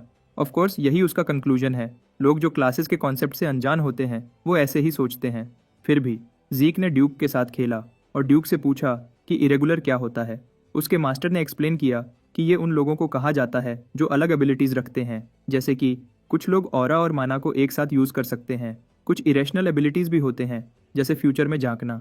इसलिए इरेगुलर्स को ज़्यादा अच्छा ट्रीट नहीं किया जाता और ये बेहतर होगा कि ये सीक्रेट मास्टर और स्टूडेंट के बीच ही रहे। जहाँ तक जीक की इरेगुलर एबिलिटी की बात है, ड्यूक को लगता है उसकी इरेगुलर एबिलिटीज़ इंसेन स्टैमिना और रिकवरी है। चाहे आदमी कितना ही पावरफुल क्यों ना हो, अंदरूनी चोटों से रिकवर होने में समय लगता है। लेकिन ये कॉन्सेप्ट जीक पर अप्लाई नहीं होता। वो सीरियस डैमेजेस से तकरीबन उतने ही समय रिकवर हो जाता है। ड्यूक ने सोचा कि इतनी फास्ट रिकवरी में बहुत ज़्यादा एनर्जी कंज्यूम हुई होगी, और वो एनर्जी ऑरा है। ओल्ड नाइट ने नतीजा निकाला कि क्योंकि जीक का ऑरा लगातार उसके स्टैमिना और रिजेनरेशन के बदले कंज्यूम हो रहा है, इसलिए उसकी बॉडी में ऑरा बचा ही नहीं। जीक सरप्राइज था कि इस ओल्ड मैन ने खुद से ही एक्सप्लेनेशन निकाल लिया। अपनी एक्टिंग जारी रखते हुए उसने मासूम शक्ल बनाकर पूछा कि क्या वो कभी ऑरा यूज़ नहीं कर पाएगा। उसे डर था कि वो अपने मास्टर की उम्मीदों पर खरा नहीं उतर पाएगा। ड्यूक ने ऐसे सेंटिमेंट पर हंसी उड़ाई और उसे चिंता न करने को कहा, क्योंकि उसका गेल आर्ट्स एक स्पेशल और पावरफुल टेक्निक है जो ऑरा का यूज़ बिल्कुल नहीं करता। ड्यूक ने एक्सप्लेन किया कि स्पेशल आर्ट एक स्पेशल टेक्निक होती है जो एक नाइट अपने पीक पर पहुंचने के बाद पर्सनली डेवलप करता है। आमतौर पर यह ड्रैगन स्लेइंग आर्ट्स का एक एप्लीकेशन या स्पेशलाइजेशन होता है, इसलिए इसमें ऑरा का प्रॉपर यूज़ ज़रूरी है। लेकिन क्योंकि गेल आर्ट्स बॉडी की ट्रेनिंग को इंपॉर्टेंस देती है, ड्यूक ने अपने स्टूडेंट्स को एक डेमोन्स्ट्रेशन देना चाहा। इसलिए उसने जीक से कहा कि वो सही से ऑब्जर्व करे। अचानक जिस फ्लोर पर वो खड़ा था वो एक सिंपल जंप की फोर्स से क्रैक हो गया। जीक ने अपनी पूरी कोशिश की कि ड्यूक की इंसेन स्पीड को ट्रैक कर सके। कुछ ही सेकंड्स में गेल नाइट पूरे अरीना में घूम गया और उसकी स्पीड इतनी थी कि उसके आफ्टर इमेजेस भी आंखें देख नहीं पा रही थीं। फिर वो उसी जगह वापस आकर लैंड हुआ जहां से शुरू किया था। उसने पसीना तक नहीं बहाया। जब पूछा गया कि क्या उसने मूवमेंट्स देखी, जीक ने पूछा कि क्या वो खुद ट्राई कर सकता है। ड्यूक ने हैरत से पूछा कि क्या बच्चा दोबारा नहीं देखना चाहता। पागल आदमी हंस पड़ा और जीक के कॉन्फिडेंस की तारीफ की, जो एक ब्लैक नाइट की याद दिलाता था, और उसने बच्चे को ट्राई करने की इजाज़त दे दी। जीक आगे बढ़ा और पोजीशन ली। उसने दिमाग में अपने मास्टर की मूवमेंट्स को रिप्ले किया जैसे मास्टर ने करके दिखाया था। उसका पहला स्टेप ब्लैक नाइट के फुटप्रिंट के ऊपर एक गड्ढा छोड़ गया। टेक्निक एक बार देखने के बाद उसने ड्यूक के मूवमेंट पैटर्न को परफेक्टली किया। अब जब वो अपने मास्टर की मूवमेंट्स और ट्रेजेक्टरी को डायरेक्टली कॉपी कर रहा है, वो चीज़ें देखने लगा जो पहले नहीं दिख रही थीं। साफ पता चल रहा है कि ये स्टेप्स ऐसे लिए गए जैसे वो किसी के साथ स्पार कर रहा हो। कुछ patterns attack, dodge, distance close करने और डिस्टेंस क्रिएट करने के लिए यूज़ हो रहे थे। हर एक स्टेप का कोई ना कोई मकसद था। फाइनल पोजीशन में पहुंचकर जीक धीरे रुका। ड्यूक को अपनी आंखों पर विश्वास नहीं हो रहा था। उसे पता था कि बच्चा गिफ्टेड है, लेकिन एक हफ्ते पहले वो इतना अच्छा नहीं था। ऐसा क्या हो गया था कि एक हफ्ते में उसका पोटेंशियल इतना ज़्यादा बढ़ गया। डिफरेंस बिल्कुल हेवन और अर्थ जैसा था। ड्यूक ने ऐसा कुछ कभी नहीं देखा था। उसने कभी ऐसी परफेक्शन नहीं देखी। लेकिन जीक ने मुड़कर अपना अहंकार दिखाकर सब कुछ खराब कर दिया। अगर जीक अपने अहंकार को कंट्रोल में रख सके तो वो परफेक्ट हो सकता है। ड्यूक ने मजाक में उसे हेडलॉक में पकड़ लिया और उसे तंग किया कि वो रोया था, और फिर लगभग परफेक्टली डेक्स्टर की स्किल कॉपी कर ली। टाइम बीत गया जब से ड्यूक ने उसे ट्रेन करना शुरू किया। आज जीक को एकेडमी डाइनिंग हॉल में देखा जा सकता है। उसके प्लेट पर मीट, सी फूड, ब्रेड और हर वो चीज़ थी जो कैंटीन में मिल सकती थी। उसे गेल नाइट का अप्रेंटिस बने 1 महीना हो चुका है और लगातार ट्रेनिंग की वजह से उसकी भूख बढ़ती ही जा रही है। आज उसका लंच इंटरप्ट हुआ जब इंस्ट्रक्टर आंड्रे ने पूछा कि क्या वो कुछ टाइम बात करने के लिए निकल सकता है, क्योंकि आंड्रे का स्केड्यूल बिजी है। जीक ने आंड्रे से कहा कि वो जो बात करना चाहते हैं वो यहीं और अभी शुरू करें। आंड्रे के पास एक सिंपल सवाल था। वो जानना चाहता था कि जीक ने सर डेक्स्टर को कैसे कन्विंस किया, क्योंकि आंड्रे अभी तक ड्यूक का ऑफिशियल डिसाइपल नहीं बना पाया। इस समय ये खबर कि जीक को एक्सेप्ट कर लिया गया है ने शायद उसे थोड़ा परेशान कर दिया। अपनी प्लेट पर खाना खाते हुए जीक ने जवाब दिया कि उसने कुछ खास नहीं किया और सर डेक्स्टर ने उसे अपने आप चूज किया। आंड्रे को ऐसे जवाब से गुस्सा आया। उसने जीक को गुस्से से देखा। उसने ये कंक्लूजन निकाल लिया कि जीक को सिर्फ इसलिए डिसाइपल बनाया गया है क्योंकि वो एक प्योर ब्लड अवेकनर है। हमारे हीरो को ये आरोप बिल्कुल पसंद नहीं आया। उसने अपना खाना खत्म किया और सेंचुरी के जीनियस को इस कड़वी सच्चाई को मानने का कहा। जीक इस बात की तरफ इशारा किया कि आंद्रे एक कुएं का मेंढक है जो सिर्फ खुद को ही पावरफुल समझता और हर चीज़ के लायक नहीं। यह बात इंस्ट्रक्टर को बिल्कुल पसंद नहीं आई। उसके हाथ गुस्से से कांपने लगे। उसने जीक को कैडेट कहकर उसकी जगह दिखाने की कोशिश की, लेकिन लड़के ने अपनी बात खत्म नहीं की। उसने आंड्रे से पूछा कि क्या वो मानता है कि सर डेक्स्टर इस टाइप का आदमी है जो डिसाइपल को सिर्फ इस रीज़न के लिए चूज़ करेगा। जीक ने इस बात पर जोर देकर कहा कि वो अपनी ब्लड लाइन को फाउंडेशन के तौर पर यूज़ करके डिसाइपल नहीं बना। ये उसकी अपनी एबिलिटीज़ की वजह से है। फिर उसने आंड्रे को कुछ वैल्यूबल एडवाइस दी। अपना टाइम ईगो को सेटिस्फाई करने में बर्बाद करने के बजाय शायद उसे कुछ मेहनत करनी चाहिए ताकि उसे भी चूज़ किया जाए। आंड्रे जितना भी गुस्सा था, उसने माना कि कैडेट के इन वर्ड्स में कुछ तो सच्चाई है। बाद में उसी दिन वेस्टर्न ग्रीन हाउस अरीना में 2 की जगह 3 लोग थे। कोई जीक और ड्यूक से पहले पहुंच गया था और ट्रैक पर ऐसे दौड़ रहा था जैसे उसकी ज़िंदगी का सवाल हो। जीक ने अपने मास्टर से पूछा कि क्या हो रहा है, लेकिन गेल नाइट भी कंफ्यूज था। उसे नहीं पता कि इंस्ट्रक्टर एंड्रे को क्या हो गया, लेकिन वो बेचैन होकर यह मांग कर रहा था कि अगर वो ड्यूक के साथ रहकर सीख सके तो वो सर्वेंट बनने को भी तैयार है। ओल्ड नाइट ने मजाक में कहा कि अगर वो 300 चक्कर बिना ऑरा के दौड़ सके तो वो उसे अपने साथ रख लेंगे, और यही वजह है कि एंड्रे ऐसी हालत में है। ड्यूक एंड्रे के इस नए जोश पर हैरान था। इसी तरह जीक भी हैरान था कि ये आदमी सिर्फ एक सेल्फ राइचस नर्ड नहीं है। ऐसा लगता है कि एकेडमी के जीनियस में गट्स हैं। आज एकेडमी के हर स्टूडेंट को फील्ड पर लाइन बनाने के लिए बोला गया है। आज एक स्पेशल दिन है। ये पेट्रियार्क के विजिट का दिन है। स्टैलियंस की स्ट्रॉन्ग स्ट्राइड्स ने कैंपस के बाहर गरज मचा दी। एक लेविश कैरेज जिस पर ड्रेकर फैमिली का सिंबल था कैंपस के अंदर आई। गार्ड्स ने सभी को पेट्रियार्क के आने की इन्फॉर्मेशन दी। एकेडमी का मोटा डीन हावर्ड ड्रेकर ने अपने लोगों को तैयार होने का ऑर्डर दिया ताकि वो अपने सुप्रीम लीडर का स्वागत कर सके। वो गेट के सामने खड़ा हुआ, यह कंफर्म करते हुए कि वीआईपी को सबसे पहले वहीं दिखे। जब पेट्रियार्क कैरेज से बाहर आया तो हावर्ड ने उसे रिस्पेक्ट देते हुए वेलकम किया। नाइट्स ने भी अपनी ब्लेड्स उठाकर रैंक के मुताबिक घुटने टेक कर रिस्पेक्ट दिखाई। पेट्रियार्क बिल्कुल 12 नून पर पहुंचा और एकेडमी का बेल आज के इस खास मौके पर जोर से बज उठा। मास्टर ड्रेकर अनमैच्ड ऑरा और ड्रिप के साथ चल रहे थे।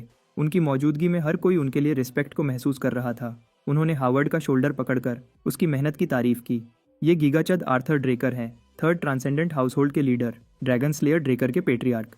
हावर्ड ने सुझाव दिया कि वो अंदर चलें क्योंकि आज धूप बहुत तेज़ है, लेकिन आर्थर अपनी मर्जी से चलना पसंद करते हैं। गेट के करीब कुछ स्टूडेंट्स ने पेट्रियार्क को जब अपनी आंखों से देखा तो हैरान रह गए। आखिरकार आर्थर ड्रेकर ने रोशनी में कदम रखते हुए एकेडमी के स्टूडेंट्स के सामने अपना चेहरा दिखाया। उन्होंने यंग ड्रैगन स्लेयर्स को मुखातिब किया जो उनके सामने लाइन अप थे, क्लैन की उम्मीद और फ्यूचर। उन्होंने स्टूडेंट्स से कहा कि वो हार्ड ट्रेन करें और ज़्यादा ट्रेन करें क्योंकि उनका डेवलपमेंट फैमिली का डेवलपमेंट होगा। उनके एनकरेजिंग वर्ड्स और डोमिनेटिंग प्रेजेंस से इंस्पायर होकर स्टूडेंट्स ने उनका सिंपल स्पीच दिल से लिया और जोश से जवाब दिया। जब धूप और ज़्यादा चमकने लगी, आर्थर ने मुड़कर हावर्ड को ऑर्डर दिया कि उसे अंदर ले जाए। बंद दरवाज़ों के पीछे जीक को सभी नाइट्स के लीडर, ड्रैगन स्लेयर के नाम के गार्डियन और अपने फादर से मिलने के लिए बुलाया गया। आर्थर ने उसके चमक दमक और ओल्ड फैशन रिस्पेक्ट दिखाने के तरीके पर हंसी उड़ाई। आजकल ये बहुत कम देखने को मिलता है। 2 कप्स चाय लेने के बाद आर्थर ने अपने बेटे से बैठने को कहा। उन्होंने सुना था कि उनका बेटा चाय पसंद करता है, इसलिए उन्होंने कुछ रेयर टी तैयार करवाई है, उम्मीद करते हुए कि जीक को पसंद आएगी। हालांकि ये एक फादर का प्यार दिखाने का एक तरीका लग रहा है। जीक को पता है कि पेट्रियार्क को उसकी परफॉर्मेंस की खबर मिल रही है, इसलिए वो ऐसा कर रहा है। एक कहावत है कि शायद कुछ चीज़ें एम्परर को नहीं पता हों, लेकिन कोई चीज़ ऐसी नहीं जो एक ड्रेकर को नहीं पता। जीक अब इस कहावत की सच्चाई को महसूस कर रहा है। आर्थर ने माना कि उन्होंने जीक को बुलाया है क्योंकि सुना है कि ड्यूक ने उसे डिसाइपल बनाया है। जैसा एक्सपेक्टेड था, पेट्रियार्क इधर उधर की बातें करने वाले नहीं हैं। वो सीधे पॉइंट पर आना पसंद करते हैं। जैक ने पूरी बात को नज़रअंदाज करते हुए कहा कि ड्यूक उस पर एक बड़ा एहसान कर रहे हैं। आर्थर अपने बेटे के गोल को नहीं जानता था। ड्यूक की टीचिंग्स को फॉलो करना एक ब्राइट फ्यूचर दिखाता है। जैक ने अपने फादर की बात को काटकर कहा कि उसका गोल कॉन्टिनेंट का सबसे स्ट्रांग आदमी बनना है। ऐसे अजीब गोल ने आर्थर की आंखों में शार्पनेस भर दी। जैक ने यह भी कहा कि वो सबसे ज़्यादा स्ट्रांग बनेगा ताकि वो बिल्कुल आज़ाद ज़िंदगी जी सके। ये उसका गोल है और वो उस तक पहुंचने के लिए कुछ भी करेगा। उसने अपने फादर के चेहरे को देखा लेकिन समझ नहीं पाया कि पेट्रियार्क क्या महसूस कर रहा है। आर्थर ने जानबूझकर अपनी ऑरा और ब्लड लस्ट लीक की। अगर उसका सबसे छोटा बेटा सबसे स्ट्रांग बनना चाहता है तो इसका मतलब है कि वो अपने फादर को भी सरपास करने का इरादा रखता है। जैक को एहसास हुआ कि उसने शायद गलती कर दी। वो भावनाओं में बह गया था कि ऐसे सेंटिमेंटल बातें कर गया। उसे गूसबम्प्स आ गए। कमरे में एस्ट्रल सोर्ड की प्रेजेंस घूम रही थी। कहते हैं कि ये यूज़र को एक एरिया में हर लिविंग बीइंग पर पावर देती है। यही वो पिनेकल ऑफ ऑरा यूजेज है जो सिर्फ फुल ऑन ब्लैक नाइट्स ही हासिल कर सकते हैं। आर्थर ने अपने सबसे छोटे बेटे की तरफ देखा। उसकी आंखों में थोड़ी खुशी दिखाई दी। जैक ने अपनी जगह पर खड़े रहने का डिसाइड किया और अपने गोल पर डटा रहा। उसने माना कि वो अपने पावरफुल फादर को भी सरपास करने का प्लान रखता है, जबकि वो एस्ट्रल सोर्ड के प्रेशर को रेजिस्ट करने की पूरी कोशिश कर रहा था। जैक के पक्के कदम देखकर पेट्रियार्क उसकी गट्स से खुश लग रहा था। आर्थर ने चाय पीते हुए आइस टी से एस्ट्रल सोर्ड को कम किया। जैक के बॉडी पर से प्रेशर हट गया। उन्होंने माना कि जैक ने जो अभी कहा वो सबसे इंटरेस्टिंग बात थी जो उन्होंने बहुत समय बाद किसी के मुंह से सुनी। आर्थर असल में यहाँ एकेडमी और अपने सबसे छोटे बेटे को सपोर्ट करने आए थे, लेकिन अब कि उन्होंने देखा है कि जैक कितना ग्रो कर चुका है, शायद वो काफ़ी नहीं होगा। उन्होंने अपने इंट्रिकेट सूट में कुछ ढूंढा। जैक ने सोचा कि डेक्स्टर जैसे ब्लैक नाइट्स पहले ही पावर के टॉप पर हैं, एक स्ट्रांग आदमी, लेकिन उसका फादर एक बिल्कुल अलग लेवल पर था। आर्थर ने टेबल पर एक ब्लैक कार्ड स्लाइड किया। कार्ड पर ड्रेकर का सिंबल था। ये आर्थर का जैक के लिए गिफ्ट था, ड्यूक डेक्स्टर का डिसाइपल बनने के लिए। एक ब्लैक कार्ड को पर्सनली देखकर जैक घबरा गया और उसके वर्ड्स अटकने लगे। जैक के रिएक्शन से आर्थर को समझ आ गया कि जैक को पता है कि ब्लैक कार्ड का क्या मतलब है। देखो, ये एक क्रेडिट कार्ड है जो सिर्फ कुछ लोगों को दिया जाता है। जैक ने कभी सोचा भी नहीं था कि वो एक ब्लैक कार्ड पर्सनली देखेगा। सिर्फ इसका होना ही बहुत बड़ी बात है। इसका क्रेडिट लिमिट ही नहीं, सिंपल वर्ड्स में एक इन्फिनिट मनी ग्लिच है। आर्थर ने खुशी से एक्सप्लेन किया कि कार्ड दोनों के नाम पर होगा ताकि जैक इसे फ्रीली यूज़ कर सके।